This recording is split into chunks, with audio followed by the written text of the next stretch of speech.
ఆశ్రయదీవేనా ప్రయాసపడి సమస్త జనులకు విశ్రాంతినిచ్చే దీవెనా దుఃఖిత పీడిత నిరాధారులకు ఆశ్రయదీవేనా అనుదిన రక్షణ సువార్తనందించు పరమ నివేదనా అనుదిన రక్షణ సువార్తనందించు పరమ నివేదనా యేసయ్య దీవెనా యేసయ్య దీవెనా యేసయ్య దీవెనా యేసయ్య దీవెనా.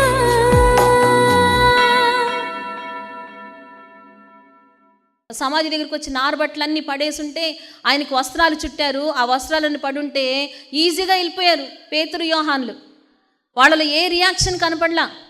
యేసయ్యని పాతి పెట్టారని తెలుసు, సమాధి చేశారని తెలుసు, అదే స్థలంలో యేసయ్యని ఉంచారని తెలుసు. మగ్దలేనే మరీ చెప్పింది, ఎవరు ఎత్తుకెళ్ళిపోయారంటే వచ్చేసి చూసేసి కామ్గా వెళ్ళిపోయారు. ఎవరు చెప్పండి? పేతురు యోహాన్. ఈ పురుషులు కూడా చూసేసి అసలు ఎంత కామ్గా వెళ్ళిపోయారో. శిష్యులంట వాళ్ళు వెళ్ళిపోయారంట, కానీ మగ్దలేనే మరి మాత్రం అక్కడే నిలబడింది. అక్కడ ఏదో ఒకటి చూడాలన్న ఆశ చేత తనకున్నటువంటి కోరిక అక్కడ కనబడతా ఉందన్నమాట. దేవునికి స్తోత్రం, హల్లెలూయా. దేవుని కోసం ఇంకొంచెం ఎదురు చూద్దాం, ఇంకొంచెం పరితపిద్దాం, ఇంకొంచెం భక్తి చేద్దాం, ఇంకొంచెం యథార్థత కలిగి బ్రతుకుదాం, ఇంకొంచెం సేపు నా సమయాన్ని వెచ్చిస్తాను, ఇంకొంచెం ధనాన్ని నా దేవుని కోసం నేను వెచ్చిస్తాను. ఎంత ఆశీర్వాదకరమైన అనుభవాల్లోనికి నడిపించిందో తెలుసా? దేవునికి స్తోత్రం, హల్లెలూయా. అందరం సంతోషంగా బిగ్గరగా దేవునికి స్తోత్రం చెల్లిద్దాం. హల్లెలూయా. అవును, ఈ ఆశ ఇంకా నేను దేవుని దగ్గర అవ్వాలి, ఇంకా దేవునితో నేను సహవాసం పెంచుకోవాలి. ఈ కొంచెం ఇంటెన్సిటీ, ఆ తీవ్రత మనలో కనబడితే కనుక దేవుడు దాన్ని చాలా ఆశీర్వాదకరంగా దాన్ని మారుస్తారు. దేవునికి స్తోత్రం, హల్లెలూయా. అందరం సంతోషంగా బిగ్గరగా దేవునికి స్తోత్రం చెల్లిద్దామా? హల్లెలూయా, హల్లెలూయా. అలాగే ఎదురు చూస్తూ ఉన్నప్పుడు దేవుడు విడిచిపెట్టాడా? విడిచిపెట్టలేదు. మన కన్నీటిని చూశాడంటే మాత్రం ఆయన అత్యంత కృపగలవాడు. ఆయన శాంతమూర్తి గనక ఆయన తాను చేయనుద్దేశించిన కీడు చేయక మాని పశ్చాత్తాపపడేటువంటి దేవుడు. హిజ్కియాకు మరణకరమైన రోగం వస్తే 15 సంవత్సరాల ఆయుష్ను పొడిగించినట్లుగా మనం చూస్తున్నాం. నీ కన్నీళ్లు చూశానయ్యా, ఇదిగో నీకు ఆయుష్ను పెంచుతున్నాను. ఇలాగ ఎంతోమంది కన్నీటిని చూచి ఆయన తన చిత్తాన్ని, తన ఉద్దేశాన్ని మార్చుకున్నట్లుగా మనం చూస్తున్నాం. ఇక్కడ మరియ జీవితంలో కూడా దేవుడు తన చిత్తాన్ని, తన గమ్యాన్ని, తన మార్గాన్ని మరల్చుకున్నట్లుగా లేఖనాల్లో చూసినప్పుడు మనకు అర్థమవుతూ ఉంటుంది. దేవునికి స్తోత్రం. అందరూ సంతోషంగా దేవునికి స్తోత్రం చెల్లిద్దామా? హల్లెలూయా. యాక్చువల్గా అయితే యేసుక్రీస్తు ప్రభువారు ఆయన చనిపోయి తిరిగి లేచిన తర్వాత ఇక్కడ సమాధి దగ్గర కనపడాలనేది ఆయన ఉద్దేశం కాదు. ఆయన గలిలయలో కనపడాలనుకున్నాడు. గలిలయలో ఇదిగో వెళ్ళి అక్కడ శిష్యులకి కనబడాలనుకున్నాడు. చూడండి, మార్కు సువార్తలో చూస్తే ఆ మాట మనకు అర్థమవుతుంది. మార్కు సువార్త 16వ అధ్యాయము 6-7 వచనాలు కనుక మనం చూసినట్లయితే అక్కడ మనం చూస్తాం, అందుకతడు కలవరపడకుడి. ఎవరు చెప్తున్నారు ఈ మాట? ఎవరు చెప్తున్నారంటే అక్కడ దూత చెప్తా ఉందన్నమాట. దేవునికి స్తోత్రం. మార్కు సువార్త 5వ వచనంలో చూస్తే అక్కడ ఒక దూత ఏమవుతుంది అక్కడ కనపడి వారికి చెప్తున్నటువంటి మాట ఇది. చదవండి 16వ అధ్యాయము 6. నజరేయుడగు యేసును మీరు వెదకుచున్నారు, ఆయన లేచి ఉన్నాడు, ఆయన ఇక్కడ లేడు. వారు ఆయనను ఉంచిన స్థలము చూడుడి. మీరు వెళ్ళి ఆయన మీకంటే ముందుగా ఎక్కడికి వెళ్తున్నాడు? మీకంటే ముందుగా ఆయన గలిలయలోనికి వెళ్తున్నాడు. ఆయన మీతో చెప్పినట్లు అక్కడ మీరు ఆయనను చూస్తారు. ఎక్కడ చూస్తారు మీరు ఆయన్ని? ఎక్కడ చూస్తారు మీరు? గలిలయకి వెళ్ళిపోండి, అక్కడ చూస్తారు మీరు అని చెప్తా ఉన్నారు. కానీ మరి యేసుక్రీస్తు ప్రభువారు ఎందుకని సమాధి దగ్గర ఆయన ప్రత్యక్షం కావాల్సి వచ్చిందంటే ఆ కన్నీటికున్నటువంటి విలువ, ఆ కన్నీరు యేసుక్రీస్తు ప్రభువాన్ని ఆపేసింది. దేవునికి స్తోత్రం. తన మార్గాన్ని వెనక్కి రప్పించేసింది. దేవునికి మహిమ కలుగును గాక. అవును, అటువంటి బలమైన కార్యాలు దేవుడు మన జీవితాల్లో కూడా జరిగిస్తారు. మనం చేసిన అతిక్రమానికి, మనం చేసిన పాపానికి మనకి కీడు తలపెట్టాలనుకుంటాడు దేవుడు. ఆయన తాను కీడు చేయను ఉద్దేశించినటువంటి దేవుడు చాలాసార్లు మన జీవితాలలో మన అతిక్రమాలను బట్టి, మన పాపాలను బట్టి, మన దోషాలను బట్టి ఆయన మనకు కీడు సంకల్పించేశాడు. కానీ ఏదో ఒక రోజున మనం పడిన పశ్చాత్తాపం, లేకపోతే మనం కార్చిన కన్నీరు మనల్ని ఏం చేస్తూ ఉందో తెలుసా? ఆయన కృపకి మనల్ని అప్పగించడం ద్వారా మన జీవితాలు ఎన్నో కార్యాలు మనం పొందుకుంటా ఉన్నాం. దేవునికి మహిమ కలుగును గాక. హల్లెలూయా. అందరం సంతోషంగా బిగ్గరగా దేవునికి స్తోత్రం చెల్లిద్దామా? ఆ రోజున మరియ కార్చినటువంటి కన్నీరుకి ఆయన మరలా అక్కడే ప్రత్యక్షమైనట్లుగా మనం చూస్తూ ఉంటాం. చూడండి, ఆ తర్వాత వచ్చినాను కనుక మనం చూసినట్లయితే ఆమె ఏడ్చుచు సమాధిలో వంగి చూడగా, ఇంకా వంగి చూస్తూ ఉందన్నమాట. షీ స్టూపింగ్ అంటే కనిపెడతా ఉందన్నమాట. అక్కడ ఇంకా కొంచెం ఎదురు చూస్తూ ఉందన్నమాట. ఇంకొంచెం, అందుకే చెప్పాను కదా, ఇంకొంచెం సేపు నేను ఎదురు చూస్తాను, ఇంకొంచెం నేను కనిపెడతాను, ఇంకొంచెం దేవుని కోసం పరితపిస్తాను, ఇంకొంచెం పరిశుద్ధత కోసం, ఇంకొంచెం ప్రార్థనా జీవితం కోసం నన్ను నేను సిద్ధపరుచుకుంటాను. అది చాలా ఆశీర్వాదకరంగా దేవుడు తప్పకుండా మారుస్తారు. ఆ తర్వాత జరిగింది ఏంటంటే, తెల్లని వస్త్రములు ధరించిన ఇద్దరు దేవదూతలు యేసు దేహము ఉంచబడిన స్థలములో తలవైపున ఒకడును కాళ్ళ వైపున ఒకడును కూర్చుండుట కనబడెను. దేవునికి స్తోత్రం. అందరూ సంతోషంగా బిగ్గరగా దేవునికి స్తోత్రం చెల్లిద్దామా? ఎంత ఆధిక్యతలు మగ్దలేని మరియకు దేవుడు ఇచ్చాడండి. దేవదూతలు కనబడిని మగ్దలేని మరియకు. చాలామంది భక్తులకి దేవదూతలు కనబడ్డారు. అలాంటి లిస్ట్లో మగ్దలేని మరియ కూడా చేర్చబడింది. ఎంతగా యేసయ్యని కోసం పరితపించిందో, ఎంతగా తన జీవితాన్ని త్యాగం చేసిందో దేవుడు ఆమెను విడిచిపెట్టలేదు. దేవదూతలు ప్రత్యక్షం అవడానికి, దేవదూతలను చూడడానికి దేవుడు ఆమెకు కృప అనుగ్రహించినట్లుగా మనం చూస్తూ ఉన్నాం. దేవునికి స్తోత్రం. హల్లెలూయా. అయితే వాటితో సంతోషపడిపోయిందా? దేవదూతలు ప్రత్యక్షమైపోయి అబ్బా అనుకుందా? లేదు. వాటితో తృప్తి పడిపోలేదు. ఈ రోజుల్లో కొంతమంది కొన్ని వాటిలతో తృప్తి పడిపోతా ఉన్నారు. యేసయ్య దగ్గరకు వచ్చిన తర్వాత, దేవుడు కొంచెం ఆశీర్వదించిన తర్వాత, ఒక మంచి గృహం ఇచ్చిన తర్వాత, ఒక మంచి ఏదైనా ఒక సదుపాయం లేకపోతే ఉన్నతంగా ఆశీర్వదించిన తర్వాత ఈ లోకపరమైనటువంటి ఆశీర్వాదాల వైపు తిరిగిపోతా ఉన్నారు. దేవుడు ఎంత చక్కగా నన్ను ఆశీర్వదించాడు దాని వైపు చూస్తూ ఉన్నారు. మగ్దలేని మరియ యొక్క మనసు, లేకపోతే మగ్దలేని మరియ యొక్క ఆ చూపును కూడా మళ్లించడానికి ఇక్కడ కొన్ని ప్రయత్నాలు మనం చూడొచ్చు. కానీ దానివైపు ఆమె చూడలేదు. దేవునికి స్తోత్రం. అందులో సంతోషంగా బిగ్గరగా దేవునికి స్తోత్రం చెల్లిద్దామా? దానితో ఆమె తృప్తి పడిపోయిందా? తృప్తి పడిపోలేదు. ఆమెకున్న ఒకే ఒక్క ఆశ ఏంటి? ఎవరిని చూడాలనుకుంది? యేసయ్యను చూడాలనుకుంది. మోషే కూడా అడుగుతాడు, అయ్యా ఇదిగో ఇజ్రాయిల్ నడిపించమన్నావు కదా, నేను నడిపిస్తాను ప్రభువా, అయితే ఎవరిని నాతో పంపిస్తామంటే నీకు ముందుగా నేను నా దూతను పంపిస్తాను. వద్దొద్దొద్దు, నీ దూత నాకెందుకు? నీ సన్నిధి రాకపోతే, నీవు రాకపోతే నేను వెళ్ళను. దేవునికి స్తోత్రం. హల్లెలూయా. అవునయ్యా, నీవు లేకపోతే, నీ సన్నిధి లేకపోతే, నీ మాట లేకపోతే, అయ్యా నీ సహవాసం లేకపోతే ఈ లోకంలో ఉన్నది ఏది నాకు నేను ఘనంగా ఎంచుకోవాలనుకోవట్లేదు. వద్దు ప్రభువా, ఇదిగో నీ సన్నిధి నాకు కావాలి ప్రభా. అందుకే కీర్తనకారుడు అంటాడు 73వ కీర్తనలో మనం చూసినట్లయితే, ఇదిగో నీవు నాకుండగా ఈ లోకంలోని ఉన్నది ఏది కూడా నాకు అక్కరలేదు ప్రభువా అదే అని అక్కడ ప్రార్థన చేసినట్లుగా మనం చూస్తున్నాం. దేవునికి స్తోత్రం. అందరూ సంతోషంగా బిగ్గరగా దేవునికి స్తోత్రం చెల్లిద్దామా? అమ్మా, దేవుడు ఇచ్చిన వేట్ల మీద నీ మనసు నిలుపుకుంటున్నావు, దేని మీద నువ్వు ఆశ కలిగి ఉంటున్నావు, ఇంకా దేనికోసం నువ్వు పరితపిస్తూ ఉన్నావు, ఏది పొందుకోవాలని ఆశపడతా ఉన్నావు, దేనికోసం మనం వేగిరపడాలి, దేన్ని మనం వెతకాలి. పరిశుద్ధాత్మ దేవుడు ఈ రోజున మనందరితో ఆయన మాట్లాడుతూ ఉన్నాడు. దేవునికి స్తోత్రం. హల్లెలూయా. అందరూ సంతోషంగా బిగ్గరగా దేవునికి స్తోత్రం చెల్లిద్దామా? దేవదూతలు కనపడినాయి కదా అని ఆమె తృప్తి పడిందా? తృప్తి పడలేదు. Angels are not a satisfactory substitute for Jesus. ఏది సబ్స్టిట్యూట్ కాదు, అసలు అంత తృప్తికరమైంది కానే కాదు. నీ ఆస్తి యేసుతో సాటిస్ఫాక్టరీ సఫిషియెంట్గా ఉండదు. నీకు ఆ తృప్తి దేవుడు ఇవ్వడు, సబ్స్టిట్యూట్ కానే కాదు. నీ జాబ్ సబ్స్టిట్యూట్ కానే కాదు. నీ పిల్లలు ఎంత మాత్రం సబ్స్టిట్యూట్ కానే కాదు. యేసుక్రీస్తు ప్రభువారే, ఆయనే, she is the ultimate God. ఆయనే మనకి కావలసిన వాడు, ఆయన్నే మనం కోరుకోవాలి, ఆయన మీదే మన లక్ష్యం ఉంచాలి. దేవునికి స్తోత్రం. హల్లెలూయా. హల్లెలూయా. కృపావరాలు కానీ, ఆత్మవరాలు కానీ, లేకపోతే ఇంకేదైనా అపోస్తలుగా మన కొరింథీయులకు రాసిన పత్రికలు చదువుతాం కదా, కొండలను పెకిలించగలిగిన విశ్వాసం కానీ ఏం కాదు. క్రీస్తు ప్రేమ నుండి మనల్ని ఎడబాపేది ఏది ఉండకూడదు. దానికోసం మనం పరితపించాలి, ఆ ప్రేమను పొందుకోవడానికి మనం పరితపించాలి.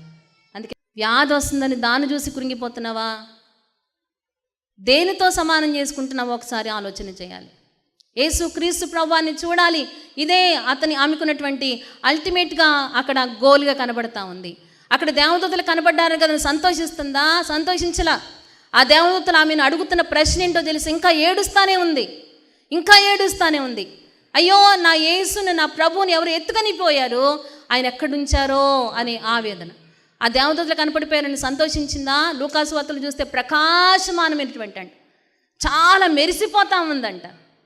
తన మనసు తిప్పేసుకోవచ్చు, తన ఆలోచన మార్చుకోవచ్చు, తన తలంపును మార్చుకోవచ్చు, కానీ మార్చుకోలేదు. ఇంకా ఏడుస్తూ ఉంటే దేవదూతలు అడుగుతున్నారంట, అమ్మా ఎందుకు ఏడుస్తున్నావు అని అడుగుతున్నారంట. దేవునికి స్తోత్రం, హల్లెలూయా. అమ్మా ఎందుకు ఏడుస్తున్నావు అని అడిగినట్లుగా మనం చూస్తున్నాం. చూడండి, అక్కడ చూస్తాం కదా 13వ వచనంలో, వారు అమ్మా ఎందుకు ఏడ్చుచున్నావు అని అడిగారు. దేవదూతలకు కనబడింది అదొక్కటే. దేవదూతలకు కనబడింది ఏంటి? ఏడవటమే కనపడింది. ఆ కింద మనం చూస్తే కనుక యేసయ్య ఇంకొకటి ప్రశ్న యాడ్ చేశాడు దానికి. యేసయ్య ఏమని అడిగాడు తెలుసా అక్కడ? అమ్మా ఎందుకు ఏడ్చుచున్నావు? నువ్వు ఎవరిని వెతుకుతున్నావు? What are you searching for? దేనికోసం నీ వెతుకులాట? నీ హృదయంలో ఉన్నటువంటి ప్రతి తీవ్రత దేవుడికి తెలుసండి. అక్కడ దేవదూతలు ఏడవటమే చూస్తున్నారు, కానీ మరియా ఏదో వెతుకుతుందని యేసయ్యకి బాగా తెలుసు. దేవునికి స్తోత్రం. అందులో సంతోషంగా బిగ్గరగా దేవునికి స్తోత్రం చెల్లిద్దామా? హల్లెలూయా, హల్లెలూయా. ఈ జీవిత యానంలో ఏడుస్తూనే కానీ ఒకదానికోసం వెతకండి. దేవుని కృప కోసం వెతకండి, దేవుని సహాయం కోసం వెతకండి, దేవుని సన్నిధి కోసం వెతకండి. దేవుడు తప్పకుండా మన హృదయాలను ఆయన తృప్తిపరుస్తాడు, ఆయన సంతోషింపజేస్తాడు. కీర్తనకారుడు అంటాడు 105వ కీర్తన 3-4 వచనాలు కనుక మనం చూసినట్లయితే అక్కడ ఒక మాట రాయబడతా ఉందో చూడండి. ఆయన పరిశుద్ధ నామమును బట్టి అతిశయించుడి, యెహోవాను వెతుకువారు హృదయమందు సంతోషించుదురుగాక. యెహోవాను వెతుకుడి, ఆయన బలమును వెతుకుడి, ఆయన సన్నిధిని నిత్యము వెతుకుడి. దేవునికి స్తోత్రం. అందరూ సంతోషంగా దేవునికి స్తోత్రం చెల్లిద్దామా? హల్లెలూయా. వెతకండి, ఆయన సన్నిధిని వెతకండి. యెహోవాను వెతుకువారు సంతోషించబడతారు. దేవునికి స్తోత్రం. ఆ దేవదూతను చూసి అక్కడ కావలి వారంట చచ్చిన వాళ్ళకి పడిపోయారంట. హార్ట్ అటాక్లు వచ్చినాయో మరి ఏమైనాయో తెలియదు, కోమాలోకి వెళ్ళిపోయారో తెలియదు, కానీ ఆ కావలి వారందరూ అంటే ఏమైపోయారో తెలుసా? అక్కడ మిగతా సువార్తల్లో చూస్తే కనబడుతుంది, వాళ్ళు చచ్చిపోయిన వాళ్ళకి పడిపోయారంట. మాకు తెలియని మరీకి మరి ఆ భయం రాలేదా? భయం లేదు. ఆమెకున్న ఒకే ఒక ఆశ దేని మీద పెట్టిందంటే మనసు, యేసు దేహం మీదే తన మనసు ఆమె నిలిపినట్లుగా మనం చూస్తూ ఉన్నాం. దేవునికి స్తోత్రం, హల్లెలూయా. ఆ తర్వాత మనం చూసినట్లయితే ఇదిగో ఆయనను ఎక్కడ ఉంచిరో నాకు తెలియలేదు అని చెప్తా ఉంది. తర్వాత 14 వచనంలో చూడండి, ఆమె ఈ మాట చెప్పి వెనుక తిరిగి యేసు నిలిచి ఉండట చూచెను, కానీ ఆయన యేసు అని గుర్తుపట్టలేదు. దేవునికి స్తోత్రం, హల్లెలూయా. ఆమె కన్నీళ్లతో నింపబడి ఉందంట. మిగతా సువార్తలో ఆమె కన్నీళ్లతో ఉండటం వలన ఆ యేసుక్రీస్తు ప్రభువారు ఎవరో గుర్తుపట్టలేకపోయిందంట. ఆ తర్వాత చూడండి, వెనుక తట్టు చూసి యేసు నిలిచి ఉండటం చూసాను, కానీ ఆమె గుర్తుపట్టలేదు. 15 వచనంలో మనం చదువుతున్నాం, యేసు అమ్మా ఎందుకు ఏడ్చుచున్నావు, ఎవరిని వెతుకుచున్నావు అని ఆమెను అడుగగా ఆమె ఆయన తోటమాలి అనుకొని నీవు ఆయనను మోసుకొని పోయిన ఎడల ఆయనను ఎక్కడ ఉంచితువో నాతో చెప్పుము. దేవునికి స్తోత్రం. అందరూ సంతోషంగా బిగ్గరగా దేవునికి స్తోత్రం చెల్లిద్దామా? అయ్యా ఇదిగో అంటుంది, అమ్మా ఎందుకు ఏడుస్తున్నావు, ఎవరిని వెతుకుచున్నావు అని ఆమెను అడగగా ఆమె ఆయన తోటమాలి అనుకొని ఏమంటుందంటే, నీవు ఆయనను మోసుకొని పోయిన ఎడల అయ్యా నీవు ఆయనను మోసుకొని పోయిన ఎడల ఆయన ఎక్కడ ఉంచుతావో నాతో చెప్పుము, నేను ఆయనను ఎత్తుకొని పోదును అని చెప్తుంది. దేవునికి స్తోత్రం. ఒకసారి దేవునికి స్తోత్రం చెల్లిద్దామా?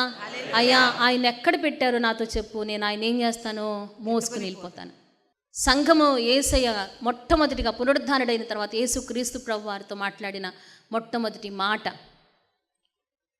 ఈ కడవరి సంఘం కూడా ఇదే, అయ్యా నేను నిన్ను మోసుకొని వెళ్ళిపోతానయ్యా,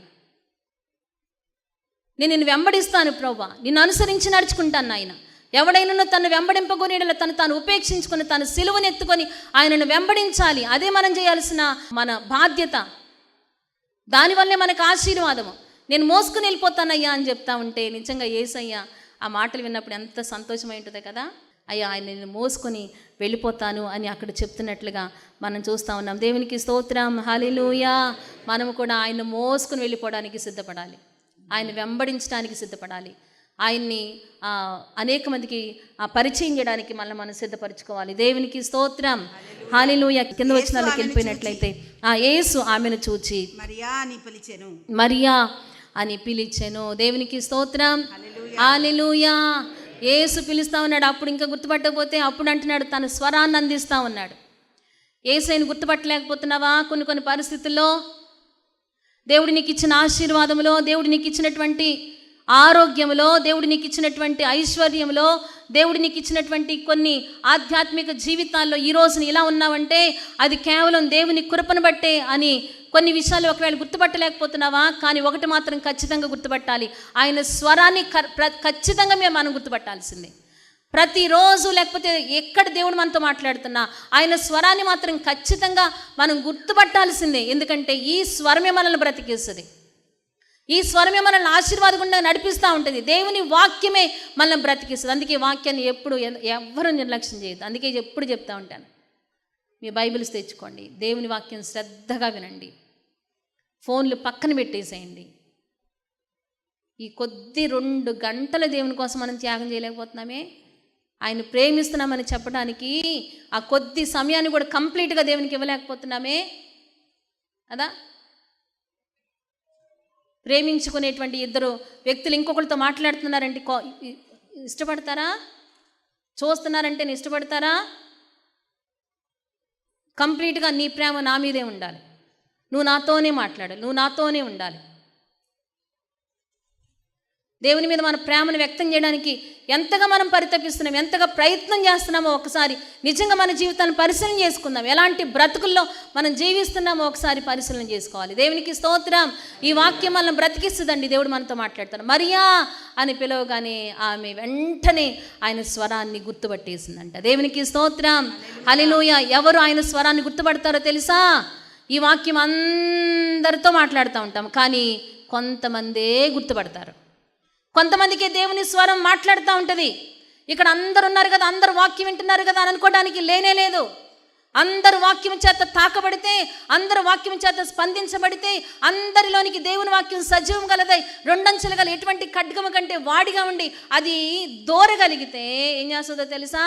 ప్రాణాత్మల్ని, కీళ్లను, మూలులను విభజించినంత మట్టుకు దూరి హృదయాంతరంగాలను శుద్ధి చేస్తుంది. మన బ్రతుకులు మారిపోతాయి, మన జీవిత గమ్యం మారిపోతుంది, మన ఆలోచన విధానం మారిపోతుంది.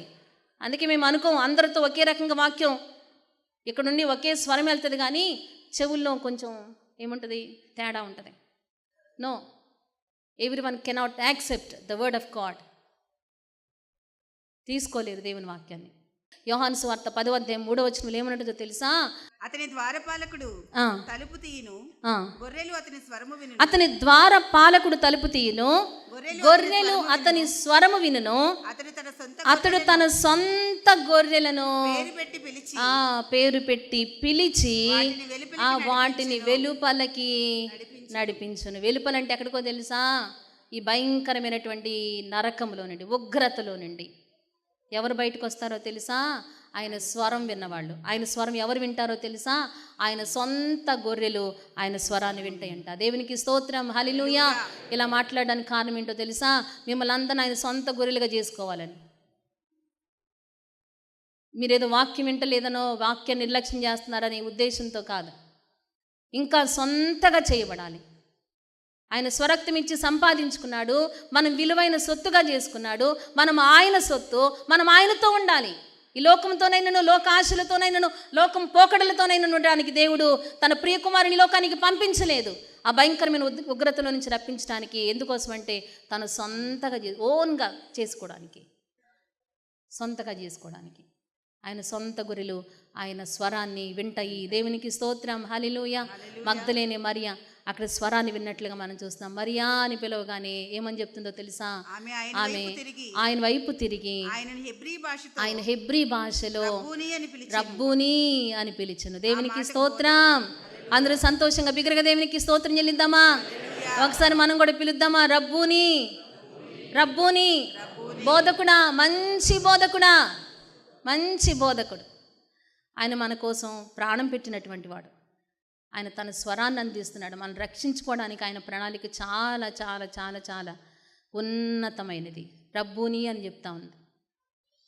అక్కడ దేవదూతలతో కూడా ఒక మాట చెప్తుంది, నా ప్రభువుని ఎవరో ఎత్తుకెళ్ళిపోయారంటుంది. ప్రభువేంటి ఇంకా? ఆయన అసమర్థుడిగా లేకపోతే శక్తిహీనుడిగా చనిపోయి సమాధి చేయబడి సమాధిలో పెట్టబడినటువంటి ఆ యేసుక్రీస్తు ప్రభువాన్ని దేవదూతలకు ఏమని ఆమె పరిచయం చేస్తుంది? హీ ఈజ్ మై లార్డ్, ఆయన నా ప్రభువు. ఇక్కడ చెప్తుంది యేసుక్రీస్తు ప్రభువారితో, నీవు నాకు బోధకుడవయ్యా, నాకు బోధించండి, ఇక్కడి నుంచి నాకు బోధించండి. ఇక ఎంతకాలం నేను బ్రతుకుతానో నాకు తెలియదు, నీ స్వరం నాకు కావాలి, నీ మాట కావాలి, నీ వాక్కు నాకు కావాలి ప్రభువా. నిన్ను చేరుకునే వరకు, నిన్ను చూచే వరకు నాకు నీ మాట కావాలి బోధకుడా అని అక్కడ అడుగుతున్నట్లుగా మనం చూస్తూ ఉన్నాం. దేవునికి స్తోత్రం, హల్లెలూయా. అందరూ సంతోషంగా బిగ్గరగా దేవునికి స్తోత్రం చెల్లిద్దాం. హల్లెలూయా. ఆ కింద వచనాలను ముగిస్తున్నాను. యేసు ఆమెతో, నేను ఇంకనూ తండ్రి యొద్దకు ఎక్కిపోలేదు కనుక నన్ను ముట్టుకొనవద్దు. అయితే నా సహోదరుడి దగ్గరికి వెళ్ళి నా తండ్రియు మీ తండ్రియు నా దేవుడును మీ దేవుడునైన వాని యొద్దకు ఎక్కిపోవచ్చున్నానని వారితో చెప్పుమనెను. దేవునికి స్తోత్రం. పునరుద్ధానం గురించి ప్రకటిస్తూ ఉంది. యేసయ్య లేచారు అని తన శిష్యులతో చెప్పినట్లుగా మనం చూస్తున్నాం. వాళ్ళంట ఈ మాటలు చెప్తే వెర్రిగా అనుకున్నారంట. యేసయ్య శిష్యులకి ఎప్పుడు కనపడ్డారో తెలుసా? మగ్దలేని మరికి ఇప్పుడు కనపడ్డారు. ఆదివారం సాయంత్రమున ఆయన శిష్యులకు కనపడ్డారు. ఒక గదిలో కూర్చున్నప్పుడు హల్లెలూయా, నా తండ్రియు మీ తండ్రియు నా దేవుడును మీ దేవుడును. పునరుద్ధారుడైనటువంటి యేసు క్రీస్తు ప్రభువారిని తాకిన మొట్టమొదటి స్త్రీగా మగ్దలేని మరి మనకు ఆయన పాదాలు మ్రొక్కిందంట. పాదాలు పట్టుకోవడం మరియకు బాగా అలవాటు. దేవునికి స్తోత్రం, హల్లెలూయా. నీకుందా అలవాటు? ఇందా చెప్పాను కదా, లూకాసు వార్త 7వ అధ్యాయంలో పాపాత్ములైన స్త్రీ ఎవరో కాదు ఈమె అనుకుంటా. ఆమెకున్న అలవాటు ఏంటో ఆయన పాదాలు. వెళ్ళిపోతాడేమో, నువ్వు మళ్ళీ వెళ్ళిపోవద్దు నాయన, నువ్వు ఎక్కడుండాలి? నా దగ్గరే ఉండాలి. నీ పాదాలు లేకుండా, నీ సన్నిధి లేకుండా, నీ సన్నిధి లేకుండా నేను బ్రతకలేనయ్యా అని ఆయన పాదాలు పట్టుకుంటున్నట్లుగా మనం చూస్తూ ఉన్నాం. దేవునికి స్తోత్రం. అందరూ సంతోషంగా బిగ్గరగా దేవునికి స్తోత్రం చెల్లిద్దాం. హల్లెలూయా. ఎంత ప్రేమ ఆమె కనపరుస్తూ ఉందండి. దాన్ని తక్కువగా అంచనా వేశాడా? తక్కువగా అంచనా. ఎంత ఆధిక్యతలు మగ్దలేని మరీకి ఇచ్చినట్లుగా మనం చూస్తూ ఉన్నాం. దేవునికి మహిమ కలుగును గాక. తరువాత అంటా ఉంది, అక్కడికి వెళ్ళి నువ్వు చెప్పండి, నా తండ్రి మీ తండ్రి, మీ దేవుడు నా దేవుడు. అవును, దేవుడు మనకు ఒక రిలేషన్ ఇచ్చారు.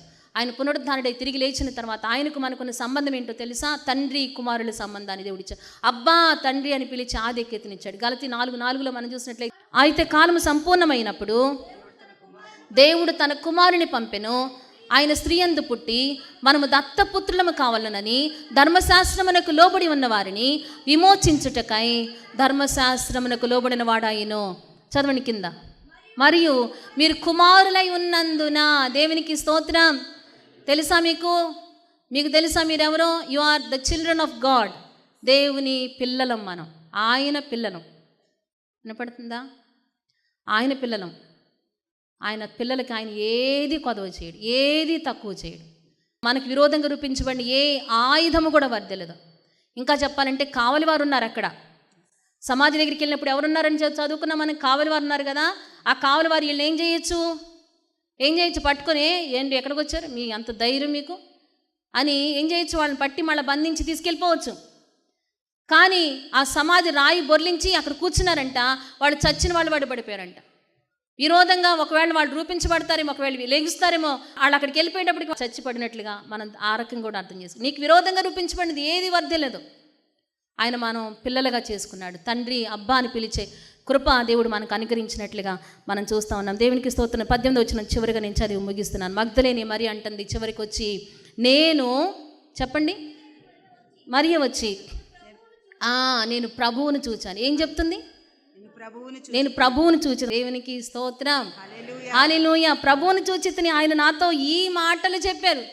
ఇక ఏమేం చెప్పాడో కూడా చెప్పట్లా. తనకున్న ఉద్దేశం ఏంటంటే, ఏది చెప్పాలనుకుంటుందో ఈ సంఘము, ఈ కడవరి సంఘము దేని మీద తన మనసు నిలపాలనుకుంటుందో ఆ మాటని స్ట్రెస్ చేసి చెప్తా ఉంది. నేను ప్రభువును చూచాను. అంతకు మించింది ఇంకోటి నా జీవితానికి ధన్యత ఏది లేదు అన్నట్లుగా అల్టిమేట్గా నేను ప్రభువుని చూశానని చెప్తా ఉంది. దేవునికి స్తోత్రం. అందరూ సంతోషంగా బిగ్గరగా దేవునికి స్తోత్రం చెల్లిద్దామా? హల్లెలూయా. మనం కూడా చూడబోతా ఉన్నాం ఆయన పొడిచిన వారును, అలాగే ఆయన గాయాలను, ఆయన ఆ చేతులను, అవన్నీ కూడా మనం చూడబోతా ఉన్నామంట. దేవునికి స్తోత్రం. అందరూ సంతోషంగా బిగ్గరగా దేవునికి స్తోత్రం చెల్లిద్దామా? హల్లెలూయా, హల్లెలూయా. ఆ ఆశ ఉందా? ప్రభువుని చూడాలి, నా జీవిత ఈ యాత్రలో ప్రభువుని చూడాలి. ప్రభువా, నిన్ను చూడడానికి నాకు కృప కావాలయ్యా, నీ కృప కావాలి ప్రభు. అందరం కళ్ళు మూసుకొని అడుగుదామా? దేని మీద మన మనసు నిలుపుతున్నామో, దేని మీద మనం ఆశ కలిగి ఉంటున్నామో, దేనికోసం మనం ఎదురు చూస్తున్నామో, ప్రభువా నాకు నీ కృప కావాలి నాయన, నిన్ను చూసే కృప నాకు కావాలి ప్రభువా. స్తోత్రమయ్యా, నీ కొందనాలు. పరిశుద్ధుడా, నీ కొందనాలు. మహాఘనుడా, నీ కొందనాలు. గొప్ప దేవుడా, నీ కొందనాలు. అందరు కళ్ళు మూసుకొని తండ్రి, ఉదయకాలం నిన్ను చూచే కన్నులు మాకు దయచేయండి.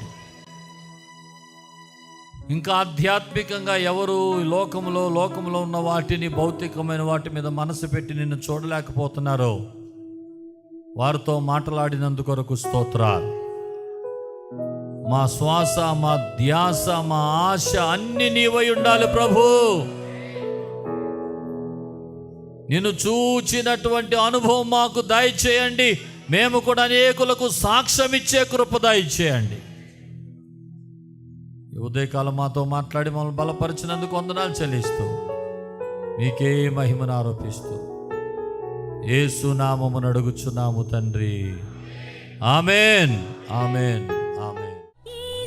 మా చిరునామా పాస్టర్ ఎం జ్యోతిరాజు, శాంతినగర్, ఏలూరు 534007, పశ్చిమ గోదావరి జిల్లా, ఆంధ్రప్రదేశ్.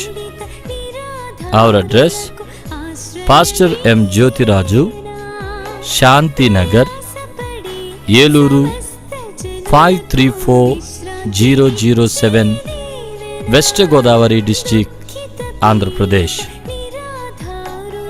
మా ఫోన్ నంబర్లు 8007773333 మరియు 800877774444.